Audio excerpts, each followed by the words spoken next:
दोस्तों जय हिंद जय भारत। मैं मदन लाल आज़ाद, संस्थापक संयोजक ठगी पीढ़ी जमाकर्ता परिवार और all India bike board taxi union. आज दिनांक 25 दिसंबर 2023 को आपके समक्ष प्रस्तुत हूँ राजधानी दिल्ली से एक बड़ी खबर, कुछ विशेष सूचनाएं आप सबको उपलब्ध कराने के लिए। पूरा वीडियो ध्यान से सुन लेंगे तमाम साथी, और जिन साथियों ने हमारे YouTube चैनल युगांतर न्यूज़ को अभी तक सब्सक्राइब नहीं किया है वो इसे सब्सक्राइब जरूर कर लेंगे। जिन साथियों ने सब्सक्राइब कर रखा है उन सबका बहुत बहुत धन्यवाद, हार्दिक आभार। चूँकि दोस्तों लगभग 50,000 सब्सक्राइबर हमारे हो चुके हैं, तो आप सबका बहुत बहुत आभार, धन्यवाद, अभिनंदन। इस रफ्तार को और तेज बढ़ाइए ताकि जल्दी से जल्दी हम मिशन भुगतान 2023 को कंप्लीट कर सकें। साथियों इस वीडियो संदेश को ज़्यादा से ज़्यादा शेयर कर देंगे, लाइक कर देंगे और कमेंट भी कर देंगे तो स्वागत है आप सबका आज के इस एपिसोड में। साथियों जैसा कि आप सबको पता है, हमने अपने संकल्प के अनुसार हिंदुस्तान में वर्ष 2023 के अंदर अंदर ही भुगतान की गारंटी के अधिकार अनियमित जमा योजनाएं पाबंदी कानून 2019 को क्रियान्वित करा दिया है। दोस्तों पूरे देश में अब कोई भी राज्य ऐसा नहीं बचा है जो ये कह सके कि मैं बर्ड्स एक्ट को नहीं जानता, बर्ड्स एक्ट के तहत कोई आवेदन नहीं लूँगा, तो बर्ड्स एक्ट के तहत भुगतान नहीं करूँगा। ये बड़ी उपलब्धि है दोस्तों आपकी सबकी, हमारी देश के 42 करोड़ ठगी पीड़ित जमाकर्ता परिवारों की, जिनकी ये उम्मीद टूट चुकी थी कि अब उनका पैसा डूब चुका है, वो वापस नहीं होगा। अब ये निश्चित हो चुका है, तय हो चुका है कि अब किसी का 1 रुपया भी डूबेगा नहीं, सबका पैसा अनियमित जमा योजनाएं पाबंदी कानून 2019 बर्ड्स एक्ट 2019 के अंतर्गत उनकी जमा राशि का 2 से 3 गुना तक उनको 180 दिन की निश्चित समयावधि में वापस मिलेगा। दोस्तों कुछ धूर्त, मूर्ख और लंपट किस्म के लोग आज भी आपको भ्रमित करने का प्रयास कर रहे हैं। मैं तो उन्हें शब्द चोर बोलता हूँ, घृणित जीव बोलता हूँ, आप सब जानते हैं कि ऐसे लोगों को मैं कितना लताड़ता हूँ और मुझे उनका सब पता है कि वो क्यों ऐसा कर रहे हैं। दोस्तों क्यों आपके भुगतान में बाधा बन रहे हैं, क्यों कभी वो एजेंट सुरक्षा का मुद्दा उठा लाते हैं, क्यों कभी वो सहारा CRC रिफंड पोर्टल का मुद्दा उठा लाते हैं, क्यों कभी वो आदर्श के लिक्विडेटर का मुद्दा उठा लाते हैं, कभी वो सेबी और PACL का विवाद उठा लाते हैं, कभी वो सुप्रीम कोर्ट का ले आते हैं, कभी वो हाई कोर्ट का ले आते हैं। दोस्तों ये सारा षड्यंत्र भुगतान की गारंटी के अधिकार कानून बर्ड्स एक्ट को विफल करने के लिए ठग अपने दलालों के माध्यम से करवाते हैं, या कुछ धूर्त जिन्हें ऐसा लगता है कि वो बर्ड्स एक्ट की खिलाफत करके डरे डराए एजेंट्स को डरा करके उनसे कुछ धन वसूली कर लेंगे, अपना भरण पोषण कर लेंगे, अपने परिवार का पालन पोषण कर लेंगे। कुछ ऐसे धूर्त भी हैं जो आपको बर्ड्स एक्ट से दूर ले जाना चाहते हैं, बर्ड्स एक्ट के बारे में भ्रम फैलाते हैं और एजेंट सुरक्षा के नाम पर वो आपको डरा धमका कर आपसे जबरन धन वसूली करते हैं, और जब उनकी कहीं दाल नहीं गल पाती, वो अपने नापाक मंसूबों में विफल हो जाते हैं, तो फिर वो हमारे ऊपर आरोप लगाने लगते हैं। सच्चाई आप सब जानते हैं दोस्तों, तो ऐसे लोगों से भ्रमित होने की आवश्यकता नहीं है। आप सबको अपना ध्यान अब केवल और केवल बर्ड्स एक्ट 2009 पर केंद्रित करना है, चूँकि यही एक ऐसा माध्यम है, यही एक ऐसा कानून है जो आप सबको भुगतान की गारंटी का अधिकार प्रदान करते हुए हमारी पार्लियामेंट ने सर्वसम्मति से बनाया है। हमारे प्रधानमंत्री ने जिसमें ठोस आश्वासन दिया है, ठोस वायदा किया है, वचन दिया है कि सरकार आपकी पाई पाई आपको लौटाएगी, बशर्ते आप बर्ड्स एक्ट 2019 के अंतर्गत अपना आवेदन अपने नज़दीकी सक्षम या सहायक सक्षम अधिकारी के यहाँ प्रस्तुत करें। इस ऐतिहासिक कानून को बनवाने की लड़ाई दोस्तों बहुत लोगों ने लड़ी, लाखों लोगों ने अपनी जीवन लीलाएं समाप्त की, उसमें हमारा भी एक महत्वपूर्ण योगदान रहा कि नेतृत्व तो हमने ही किया बर्ड्स एक्ट की लड़ाई का। तो हमारे योगदान को भी कुछ लोग तो नकार देना चाहते हैं, लेकिन आप सब जानते हैं कि किसका कितना योगदान है। लेकिन मूल रूप से बड़ा जो योगदान है वो दोस्तों आपकी जागरूकता का है कि आप अगर जागरूक नहीं हुए होते तो कभी भी पार्लियामेंट में ये बिल नहीं आता, ये कानून का रूप नहीं लेता। सरकार भी अपनी संवेदनशीलता आपके भुगतान के प्रति नहीं दिखाती, लेकिन आप जागरूक हुए तो सरकार को भी लगा कि नहीं, उसे कोई ऐसा मैकेनिज्म विकसित करना चाहिए, कोई कानून ऐसा बनाना चाहिए जिससे देश के तमाम ठगी पीड़ित जमाकर्ता परिवारों का भुगतान सुनिश्चित हो सके। और हमारे यशस्वी लोकप्रिय प्रधानमंत्री नरेंद्र मोदी जी की सरकार ने अनियमित जमा योजनाएं पाबंदी कानून 2019 को न केवल सर्वसम्मति से अधिनियमित करवाया बल्कि इसको कानून का रूप देकर पूरे देश में इम्प्लीमेंट भी करवाया। तो ये उनकी भी एक बड़ी उपलब्धि है, मोदी सरकार की भी। और मोदी सरकार ने जो रुचि इस कानून को बनवाने में दिखाई उसके लिए वो धन्यवाद और बधाई की पात्र भी है। क्योंकि कोई भी सरकार, कोई भी शासक ये चाहता है कि उसके नेक कर्मों की प्रशंसा होनी चाहिए, होनी भी चाहिए। हम सत्याग्रही लोग हैं, सत्याग्रह के नियम हैं यही कि अगर आपका विरोधी भी कोई अच्छा कर्म कर रहा है तो आप उसको शाबाशी दें, उसका धन्यवाद ज्ञापित करें, उसका आभार व्यक्त करें। और यदि आपका मित्र भी कोई बुरा कर्म कर रहा है तो आप उसको लानत मलानत लें, उसको प्रताड़ित करें। तो मोदी सरकार ने निश्चित रूप से एक ऐतिहासिक कदम उठाया है आप सबके भुगतान की गारंटी के अधिकार का कानून बनाकर। इसके लिए हम उनका धन्यवाद ज्ञापित करेंगे, आभार व्यक्त करेंगे, बाकायदा लिखित में करेंगे। पूरे देश में 29 दिसंबर 2023 को राष्ट्रव्यापी उपवास सत्याग्रह के माध्यम से अपने अपने जिलाधिकारियों, एसडीएम, तहसीलदार, पुलिस क्षेत्राधिकारी इत्यादि के माध्यम से हम प्रधानमंत्री को धन्यवाद ज्ञापन भेजेंगे, आभार व्यक्त करेंगे। और साथ साथ उस धन्यवाद ज्ञापन में ये भी लिखेंगे कि जहाँ जहाँ अब तक भुगतान पटलों की स्थापना हो चुकी है, भुगतान के आवेदन लिए जा रहे हैं लेकिन भुगतान नहीं हो रहा, उन अथॉरिटीज़ की शिकायत करेंगे कि साहब हमारे यहाँ इतने दिन हो गए आवेदन लिए हुए लेकिन अभी तक एक कलम भी किसी अथॉरिटी ने नहीं चलाई। जहाँ अब तक भुगतान पटलों की स्थापना नहीं हुई है वहाँ ये बताएंगे कि हमारे यहाँ इस अधिकारी ने अब तक भुगतान पटलों की स्थापना ही नहीं की है। जो मुख्य कार्यक्रम होगा दोस्तों वो प्रधानमंत्री के चुनाव क्षेत्र वाराणसी में उनका जो कार्यालय है प्रधानमंत्री जनसंपर्क कार्यालय वाराणसी में, एड्रेस बता देता हूँ मैं आपको, ज़रा एक सेकंड होल्ड पर रहेंगे तमाम साथी, चूँकि एड्रेस थोड़ा हमारे लिए नई जगह है तो याद नहीं रहता है दोस्तों। लेकिन मैं बताता हूँ आपको एड्रेस क्या है। अरे कहाँ गया भाई, कहाँ गया एड्रेस? ये एड्रेस है दोस्तों, नोट कर लें तमाम साथी, इसको याद रखेंगे। प्रधानमंत्री जनसंपर्क कार्यालय, जवाहर नगर, गुरुधाम चौराहा, दुर्गा कुंड, वाराणसी। यहाँ पर हमारा मुख्य कार्यक्रम होगा प्रधानमंत्री जनसंपर्क कार्यालय के ठीक सामने सुबह 10 बजे। वाराणसी के लाखों ठगी पीड़ित परिवार इकट्ठे होकर के जनसभा करेंगे, धन्यवाद ज्ञापित करेंगे, जिसकी अध्यक्षता हमारे वाराणसी के जिलाध्यक्ष डॉक्टर ओम प्रकाश कश्यप जी करेंगे।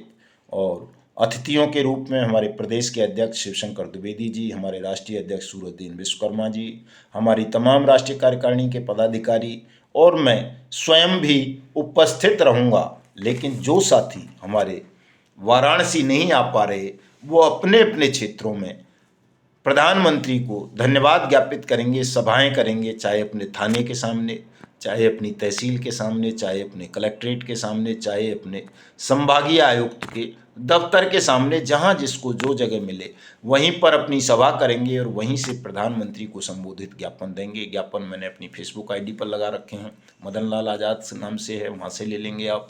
प्रेस रिलीज बनाएंगे, प्रेस को आमंत्रित करेंगे, चूँकि प्रधानमंत्री को धन्यवाद ज्ञापित कर रहे हो आप, उनका आभार व्यक्त कर रहे हो एक ऐतिहासिक कानून बनाने के लिए, तो निश्चित रूप से देश का पूरा मीडिया इस पर फोकस करेगा, आपकी बात को उठाएगा, आपकी पीड़ा को बताएगा। और 29 दिसंबर को ही आप सबका भुगतान सुनिश्चित हो जाना है दोस्तों। तो ये जो टपका लपका और दूसरे जो गैंग हैं जो आपका भुगतान नहीं चाहते, केवल आपको भ्रमित करना चाहते हैं और आपको डरे डराए लोगों को आपसे चंदा लेकर अपना पेट पालन करना चाहते हैं, अपने परिवार का गुजारा करना चाहते हैं, ऐसे धूर्त लोगों से आपको सावधान रहने की आवश्यकता है। चूँकि इनका पेट कभी नहीं भरेगा, हमेशा कहते रहेंगे साहब फलाने पीजीआई वाले में मेरा 1 लाख का खर्चा हो गया, 60,000 ही आया, रिट में मेरी में जो है 70,000 खर्चा हो गया, 40,000 ही आया, मेरे उस आंदोलन में 10 लाख खर्च हो गया, 30,000 ही आया, कोई कहेगा सुप्रीम कोर्ट में इतना खर्चा हो गया, इतना ही आया। तो ये रोते रहेंगे, लेकिन कभी भी आपको न सुरक्षा दिला पाएंगे, न भुगतान दिला पाएंगे। केवल रो रो कर आपको भावनात्मक रूप से ब्लैकमेल करेंगे, अपना पेट पालेंगे जानवरों की तरह, और आपको मूर्ख बनाने का प्रयास करते रहेंगे, षड्यंत्र रचते रहेंगे। आप हमेशा देख सकते हो, हम पर आरोप लगाते हैं कि साहब उन्होंने इतना कमा लिया, और जब हमने कमा लिया तो तुम क्यों नहीं कमा पा रहे, तुम कैसे घाटे में जा रहे हो भाई। इसका मतलब तुम्हारी नीयत में खोट है, द्वेष भावना है, पाप है तुम्हारे हृदय में, छल कर रहे हो, डरे हुए लोगों को डरा रहे हो, उनका शोषण कर रहे हो दोस्त। इसलिए तुम घाटे में जा रहे हो, और इतने घाटे में जाओगे कि अपने साथ साथ अपने खानदान को भी नरकाग्नि में जलाओगे। चूंकि आप डरे हुए लोगों को, भयभीत लोगों को, निर्दोष लोगों को डरा धमका कर उनका शोषण कर रहे हो। पुलिस को कसूरवार बताते हो कि सब पुलिस डराती है, पीटती है एजेंट को। अरे उससे ज़्यादा तो तुम कसूरवार हो। पुलिस कहाँ किसी को डरा रही है। पुलिस के पास शिकायत जाएगी तो पुलिस तो पूछताछ तो करेगी। तुमने अगर किसी का पैसा लेकर के कंपनी में जमा किया है, क्रेडिट कोऑपरेटिव सोसाइटी में जमा किया है, तो किस पुलिस की हिम्मत है जो आप पर हाथ डाल जाए, आपके खिलाफ मुकदमा दर्ज कर ले? कभी नहीं करेगी। लेकिन तुम ग्राहक का पैसा लेकर खुद खा गए, कंपनी में जमा ही नहीं किया, सोसाइटी में जमा ही नहीं किया, तो निश्चित रूप से तुम ही दोषी हो। तुमको दंड मिलेगा, परमात्मा भी देगा, कानून भी देगा, सब देंगे। सुरक्षा तो तुम्हें बर्ड्स एक्ट में दे दी गई है, गारंटी दे दी जब भुगतान की, और भुगतान सबका हो जाएगा तो फिर किस सुरक्षा की जरूरत रह जाती है? किससे सुरक्षा मांग रहे हो? कोई तुम्हें नक्सली काटने आ रहे हैं? निवेशक ही तो तुमको कहते हैं कि भैया हमारा जब पैसा तूने जमा किया था, तूने ये कहा था कि जैसे हम लेके जा रहे हैं वैसे ही लाके दे देंगे। तो निवेशक अपना ही तकाजा तो करता है कि मेरे पैसे का क्या हुआ। अगर आप निवेशक को समझा दो कि सरकार ने बर्ड्स एक्ट 2019 बना करके तुम्हारे भुगतान की गारंटी ले ली है, चलो आवेदन करवाता हूँ, तुम्हारा पैसा दिलवाता हूँ, तो कोई निवेशक तुम्हारे खिलाफ शिकायत क्यों करेगा, क्यों तुम्हें प्रताड़ित करेगा? लेकिन तुम चूंकि कहीं ना कहीं भयभीत हो, डरे हुए हो, अंदर से तुमने कोई गड़बड़ कर रखी है, इसलिए तुम इस तरह के गैंग्स में सम्मिलित होकर उन तमाम लोगों का भी भुगतान रोक देना चाहते हो, उन तमाम ईमानदार एजेंट साथियों का भी नुकसान कर देना चाहते हो, जिन्होंने पूरी ईमानदारी के साथ निवेशकों का पैसा लेकर के अपनी अपनी कंपनी या क्रेडिट कोऑपरेटिव सोसाइटी में जमा किया। ये चंद लोग हैं, ज़्यादा नहीं है, बहुत थोड़े से लोग हैं इस तरह के जो बेईमान किस्म के हैं।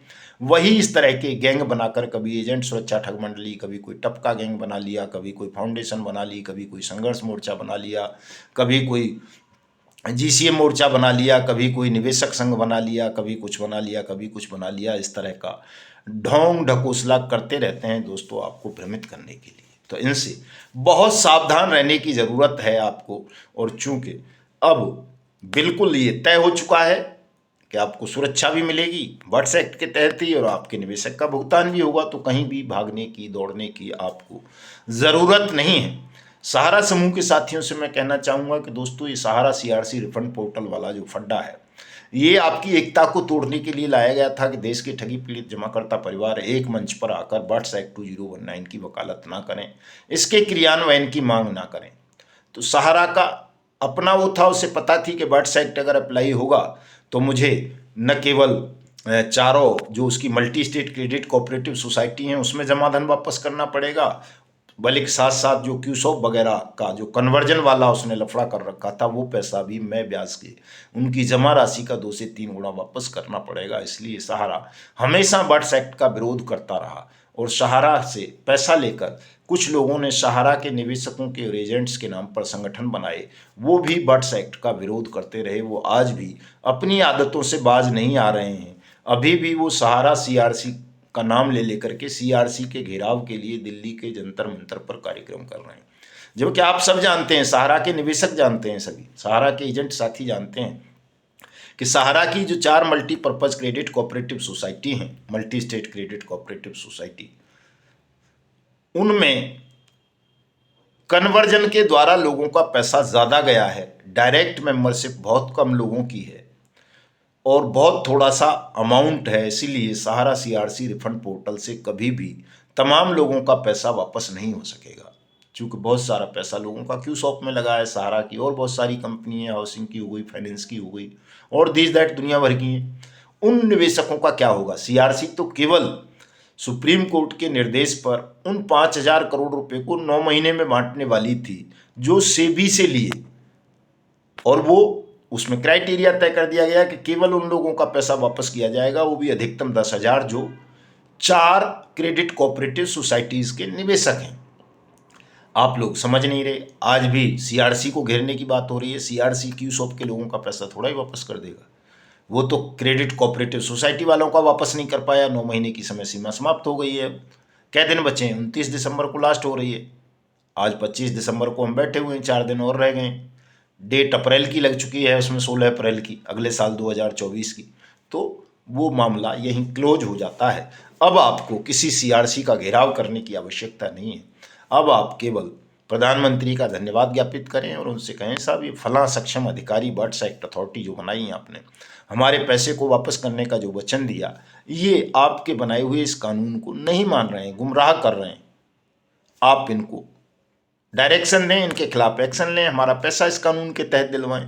और जब आप सहारा वाले भी, पीएसीएल वाले भी, टोगो वाले भी, जीसीए वाले भी, बाइक बोट वाले भी, साइंस सिटी वाले भी, कैची पिक्सल वाले भी, हेलो टैक्सी वाले भी, फ्यूचर मेकर वाले भी, रोज वैली वाले भी, पिनकॉन वाले भी, समर्थ वाले भी, साईं प्रसाद समृद्धा जीवन वाले भी, आदर्श वाले भी, सब प्रधानमंत्री को धन्यवाद ज्ञापित करते हुए बर्ड्स एक्ट के तहत अपने भुगतान की मांग करोगे तो दोस्तों निश्चित रूप से आप सबका भुगतान प्रधानमंत्री को करवाना पड़ेगा, क्योंकि ये कानून है। और कानून के मामले में मैं आपको बता देता हूँ, उदाहरण के लिए बता रहा हूँ मैं, कोई ये मत सोचना कि हमें फंसाने की बात कर रहे हैं। SC/ST एट्रोसिटीज एक्ट बहुत पहले बना, लेकिन वो लागू अब जा कर के हुआ। न्यूनतम वेतन अधिनियम 1948 में बना, लेकिन लागू वो अब जा कर के हुआ। भवन निर्माण मजदूरों के लिए 1996 में एक कानून बना, सेस जिसको बोल देते हैं, लेकिन वो अभी तक ठीक से लागू नहीं हुआ। क्यों? क्योंकि उनका लाभ उठाने वाले लोग जागरूक नहीं थे। जब वो जागरूक होने लगे तो अब ये कानून लागू हो गए। अकेला आदमी भी लड़के अपने हक हकूक ले लेता है। ऐसा ही अनियमित जमा योजनाएं पाबंदी कानून 2019 के विषय में होना है। अब कोई अकेला आदमी भी इस कानून के अंतर्गत अपने भुगतान का दावा फाइल करेगा तो वो अकेला भी अपना पैसा वापस ले सकता है, क्योंकि अब कानून इम्प्लीमेंट हो चुका है। सक्षम अधिकारी, सहायक सक्षम अधिकारी बन चुके हैं, फास्ट ट्रैक कोर्ट बन चुकी हैं, नोडल ऑफिसर्स अपॉइंट हो चुके हैं, मुकदमे दर्ज होने लगे हैं और अब कुछ दिन बाद अलग से एक डिपार्टमेंट भी बन जाएगा। उसकी लड़ाई भी हम लड़ रहे हैं कि जैसे आपने श्रम विभाग बनाया, SC/ST विभाग बनाए, महिला विभाग बनाए, OBC के लिए विभाग बनाए, माइनॉरिटीज़ के लिए बनाए, वैसे ही देश के 42 करोड़ लोग पीड़ित हैं, इनके लिए भी एक डिपार्टमेंट अलग से बना दीजिए, अलग से ऑफिसर अपॉइंट कर दीजिए, ताकि ये परमानेंट एक्ट जो आपने बनाया है, कोई टेम्परेरी एक्ट थोड़ा ही है कि साहब 2 साल के लिए, परमानेंट एक्ट है। तो जो भी ठगी पीड़ित हैं उन सब का भुगतान ये डिपार्टमेंट कर दे, जैसे बाकी मामलों में होता है। तो ये दोस्तों होना है, कोई भी निराश नहीं होगा, सब लोग गंभीरतापूर्वक इस कार्यक्रम को करेंगे, कानून के क्रियान्वयन की मांग करेंगे। इसी क्रम में मैं आपको बता देना चाहता हूँ कि हमने कुछ संगठन में नई नियुक्तियाँ की हैं, क्योंकि अब हमारा काम हिंदुस्तान को ठगमुक्त बेईमान रहित राष्ट्र राज्य के रूप में स्थापित करने के लिए आरंभ होने जा रहा है। 2-4 दिन बाद ही 1 जनवरी से वो हम शुरू कर देंगे। आपका भुगतान सुनिश्चित हो चुका है, निश्चित रूप से आप सबका भुगतान होगा। हमारी सहायता की ज़रूरत पड़ेगी, हम उसमें सहायता करेंगे। कहीं कोई दिक्कतें आएंगी तो ऐसा नहीं है कि साहब अब इस काम पे ध्यान ही नहीं देंगे, आपकी सहायता के लिए हम हमेशा तत्पर रहेंगे। तो हमने पूर्व प्रधानाचार्य हरिलाल यादव जी प्रतापगढ़ से हैं, उनको मंडल अध्यक्ष प्रयागराज नियुक्त कर दिया है, ठगी पीड़ित जमाकर्ता परिवार का। YGR पाटिल साहब हैं, उनको तेलंगाना का अध्यक्ष बनाया गया है। कमांडो सुरेश कुमार सिंह जी हैं, उनको प्रदेश महासचिव दिल्ली बनाया गया है। देवराव गोविंदा दूधबले जी हैं, उनको राष्ट्रीय महामंत्री और महाराष्ट्र का प्रभारी बनाया गया है। किशन दास गुप्ता जी हैं, उनको राष्ट्रीय महासचिव बनाया गया है। सतीश गणपत बांद्रे साहब हैं, उनको प्रदेश अध्यक्ष गुजरात बनाया गया है दोस्तों। और जो हमारे आदरणीय दलीप काका जी बर्वे साहब हैं, राष्ट्रीय महामंत्री, वो गुजरात का प्रभार देख रहे हैं, राष्ट्रीय महामंत्री हैं। उनको भी दूधबले जी की सहायता के लिए सह प्रभारी महाराष्ट्र नियुक्त किया जाता है। और इसी क्रम में दोस्तों मैं आपको बताना चाहता हूँ कि जनवरी के फर्स्ट वीक में कोई भी साथी मेरा कोई कार्यक्रम निश्चित ना करें, मुझे दिल्ली ही रहना है। सेकंड वीक से 8 जनवरी से हम शुरू करेंगे कार्यक्रम। गोरखपुर में रहेगा 8 जनवरी को, गोरखपुर और कुशीनगर। और दूसरा कार्यक्रम 12 जनवरी को रायपुर छत्तीसगढ़ में रखने का प्लान है दोस्तों। रायपुर से हमारे छत्तीसगढ़ के जो प्रदेश अध्यक्ष हैं विष्णु पटेल साहब, वो इसकी सूचना आपको अधिकृत देंगे। मैंने अपना अनुमान उनको बता दिया है। और कल सुबह आगरा में कार्यक्रम है, आगरा में तमाम साथी पधारें। डिविजनल कमिश्नर साहब के ऑफिस पे कार्यक्रम होगा। कल आपका आगरा में भुगतान आरंभ करवा दिया जाएगा, सुनिश्चित करवा दिया जाएगा। कल ही दोपहर बाद हमारा कार्यक्रम दौसा की तहसील है लालसोट, वहाँ पर है। 27 को जयपुर में है दोस्तों, और 29 को वाराणसी पहुँच रहे हैं देश के तमाम ठगी पीड़ितों का भुगतान सुनिश्चित कराने के लिए। तो थोड़ा अब ज़्यादा तेज गति से चीज़ों को मत लेना साथियों, चूँकि सर्दी बहुत है, कोविड का प्रकोप बढ़ता जा रहा है, कोविड की गाइडलाइंस का भी पालन करना है, सबको स्वस्थ रहना भी बहुत ज़रूरी है। चूँकि अगर हम जीवित नहीं रह सकेंगे तो लड़ेंगे कैसे, इसलिए जीवित रहने की कला भी आपको सबको सीखनी पड़ेगी, ताकि हम ठगों से, बेईमानों से, दुष्टों से, गद्दारों से, देशद्रोहियों से लड़कर अपने भुगतान को प्राप्त कर सकें और अपने पावन पवित्र भारतवर्ष को ठग मुक्त बेईमान रहित राष्ट्र राज्य के रूप में स्थापित कर सकें। मिलते हैं कल आगरा में। जय हिंद, जय भारत दोस्तों।